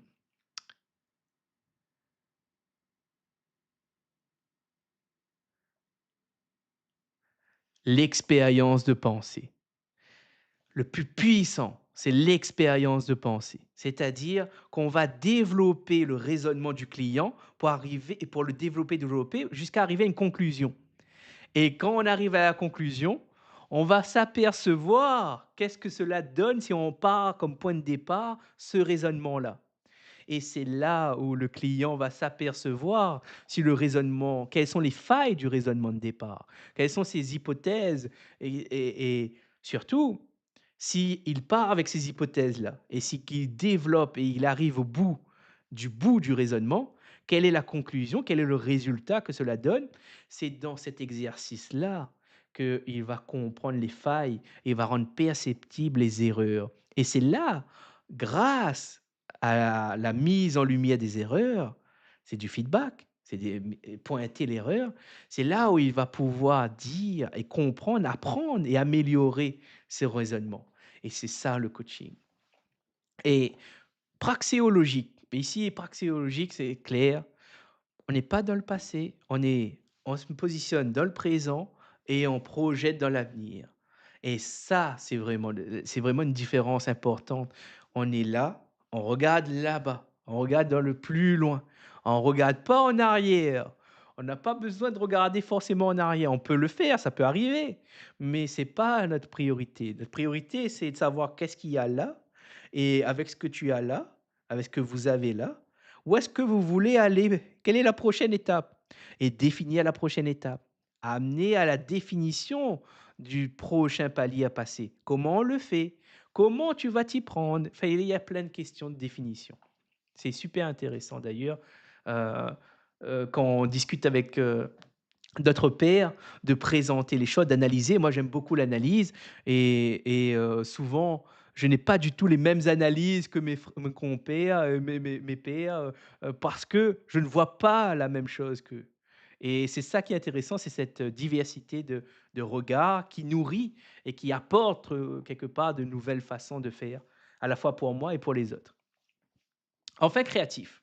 Et ça, c'est intéressant parce que vous vivez et vous avez du savoir, vous savez des choses. Et, c'est et le coaching, en discutant avec vous, vous allez faire remonter ce savoir. Vous allez l'exposer. Et en l'exposant, vous allez vous rendre compte de la richesse, tout le capital d'information que vous avez en vous qui vous permettent de vous construire. Et là, c'est incroyable. Couplez ça à ce que vous apprenez et les choses que vous allez apprendre vous devenez inarrêtable. Vous devenez vraiment heureuse comme personne. Pourquoi? Parce que vous apprenez, vous développez et vous voyez que vous pouvez le faire et vous avancez à votre rythme. Et ça, c'est un pur bonheur. Ça donne de la joie parce que apprendre, ça rend heureux. Apprendre, ça libère. Apprendre, ça amène de la tolérance. Ça amène de la connaissance. Et la connaissance apporte de la tolérance. Et ça, c'est incroyable. Et c'est ça mon métier. C'est amener les gens à remettre dans un processus d'apprentissage et quelque part d'amener de la connaissance, d'amener de la tolérance dans la société. Ça, c'est beau, ça, c'est incroyable. Ça, j'en suis fier de pouvoir contribuer à ça. Enfin, une note importante que j'ai mis, c'est vraiment pour information, le coach professionnel n'a pas une obligation de résultat, mais une obligation de moyens. Et ça, c'est vraiment quelque chose d'important à connaître. Pourquoi? Pourquoi on le fait ça? Pourquoi, on n'a pas l'obligation de résultat? Parce que si le résultat dépendait du coach uniquement, c'est normal que, il a obligation de résultat. Mais non, le résultat n'est pas uniquement sous le contrôle du coach, il y participe, il y aide, mais la vraie les paramètres qui y jouent sont l'environnement, sont le client lui-même, Il y a énormément de facteurs qui rentrent en jeu et qui dépassent le cadre du coach. Et c'est pour ça. Mais en revanche, il a une obligation de moyens. Le coach doit mettre en œuvre tout ce qu'il est possible de faire, tout ce qu'il sait faire pour amener le client à arriver à atteindre ses résultats. À arriver à, par exemple, avant d'atteindre un résultat, il faut déjà le définir. Quels sont ces résultats? Et ça, c'est déjà une première étape. Après, il y en a d'autres. Et ça se construit. Un coaching, ça se construit, c'est des cycles. Et ça avance au fil et au fruit des efforts du client et du coach. Le coach, il travaille énormément aussi, mais pas sur le même plan. Le client fait beaucoup de travail aussi, mais pas sur le même plan également. Ensuite, là, c'est plus d'informations que je vous laisserai découvrir à votre rythme pour voir qu'est-ce que c'est finalement au fil de l'idée. Et là, j'aime bien cette phrase: «Ils l'ont vécu. 20 personnes ont osé. 20 prises de parole incarnées». Et beh, je les applaudis d'ailleurs. Prenons le temps de les applaudir également parce qu'ils étaient formidables. Chacun était formidable. Ils ont laissé une trace, j'en ai mis quelques-uns, et franchement, ça fait plaisir de les lire et ça m'a fait énormément plaisir de les rencontrer et de vivre ces moments aussi avec eux. Vous pouvez découvrir les différents podcasts. Heu, Là, c'est ce que je disais, la casquette de coach, c'est notre premier, c'est vraiment la principale. Ensuite, les autres, c'est du bonus, savoir mettre en place un live, savoir monter des vidéos, faire des shorts, tout ça, c'est du bonus. C'est nos compétences, en plus du coaching et ça, c'est bénéficier de ça, ça, c'est un plus, mais c'est pas notre cœur de métier et c'est ça qui est important et d'ailleurs je voulais dire, bah, avant la première page, on insistait plus sur, la vidéo, sur le montage. Or, c'est pas notre cœur de métier. On est vraiment des amateurs, on arrive à produire un contenu de qualité, mais et notre expertise est vraiment sur l'accompagnement, sur la compréhension, l'accueil, le questionnement, et ça, c'est beaucoup plus juste de mettre ce qu'on a mis aujourd'hui que ce qu'il y avait avant. Là, on décrit comment on appelle co enfin, quel est le processus pour le faire et voilà, c'est là où j'aime beaucoup. C'est-à-dire, vous avez un choix pour vivre c'est une expérience, c'est un défi à relever. Et vous avez un choix, c'est-à-dire selon votre personnalité, selon la difficulté que vous voulez avoir, vous pouvez le moduler de 3 manières. Soit vous savez exactement de quoi vous voulez parler comme sujet et vous êtes déjà préparé et on y va. On appelle ça le cap défini. Vous savez exactement ce que vous voulez faire, comment vous voulez le faire, sur quoi vous voulez interagir, vous vous sentez prêt. Soit vous voulez d'abord, avant de pouvoir faire au fil de l'idée, vous poser, clarifier les choses et ensuite de le faire. Ou soit, là, c'est un exercice, comme sauter en parachute, vous vous lancez. Ni le sujet est défini et on fait avec ce qu'il y a au moment qu'il y a. Soit on définit le sujet et on y va aussi et on découvre et dans tous les cas, ces 3 façons de faire, vous le vivez également à différentes intensités dans l'expérience. Mais selon lequel vous allez choisir, moi, je vais m'adapter et corser l'exercice, corser l'expérience.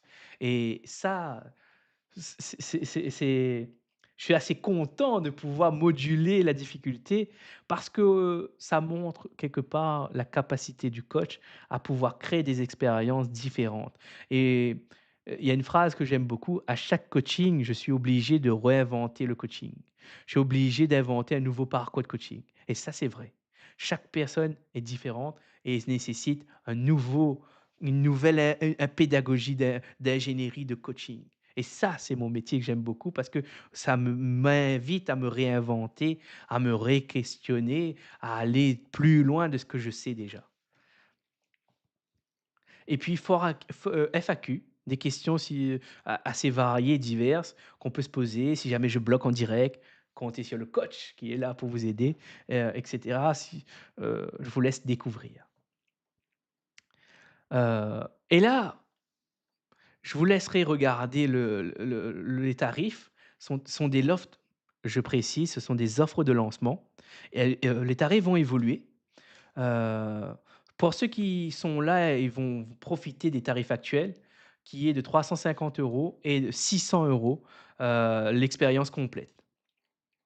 Heu, c'est à vous de voir si vous voulez vivre ça avec nous. Vous avez déjà des exemples et vous avez déjà c'est-à-dire que c'est un produit que vous pouvez voir, analyser, regarder comment c'est construit et si ça vous intéresse, vous me contactez sur les réseaux ou vous m'envoyez un mail à océan contact@oceandecoach.fr ou même sur notre site internet. Je suis disponible sur LinkedIn également, vous pouvez m'envoyer un message et je prendrai le temps de vous accueillir et bientôt, on mettra en place un système de réservation pour que vous puissiez, réserver un créneau pour en parler.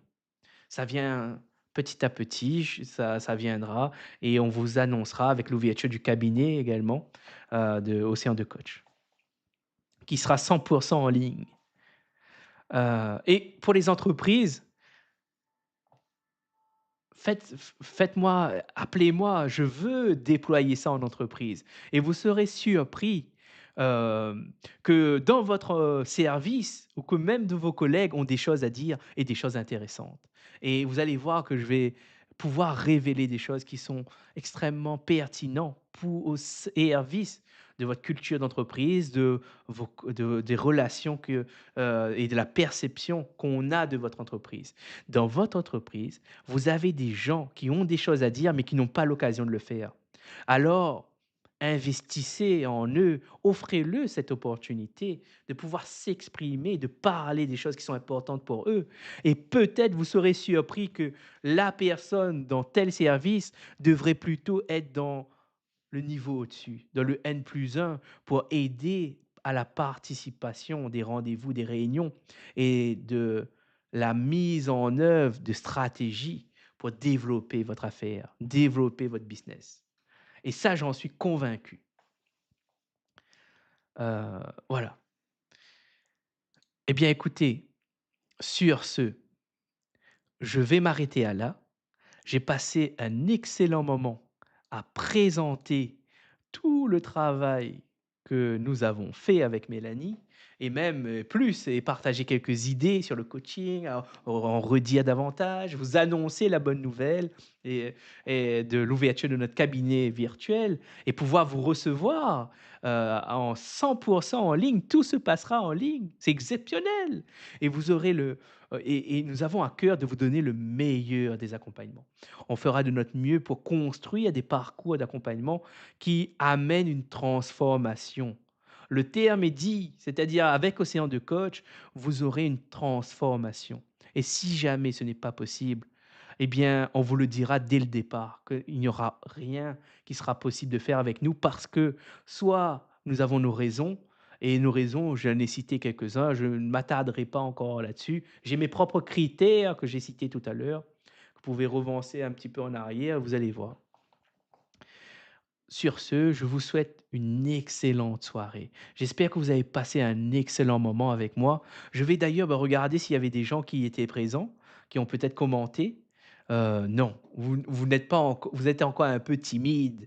Vous n'osez pas encore montrer ou même il y a tout simplement personne encore pour amener cette stimulation. Mais qu'à cela tienne, on la construira petit à petit.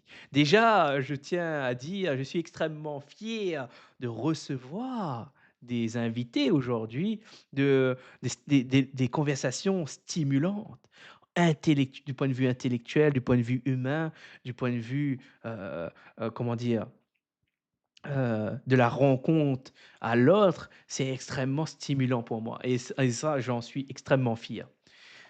Et aussi, si vous aimez ce que je fais et si vous aimez ce que Mélanie fait et si vous aimez notre contenu, abonnez-vous, likez, partagez, commentez. Ça nous aidera pour la suite et nous allons également partager de plus en plus de contenu pour mieux réfléchir, pour se dépasser, pour se transformer. Pensez également à vous abonner si vous voulez suivre ça. Je vous remercie et je vous souhaite une excellente soirée. C'était Frédéric Ranganayagui, votre coach professionnel.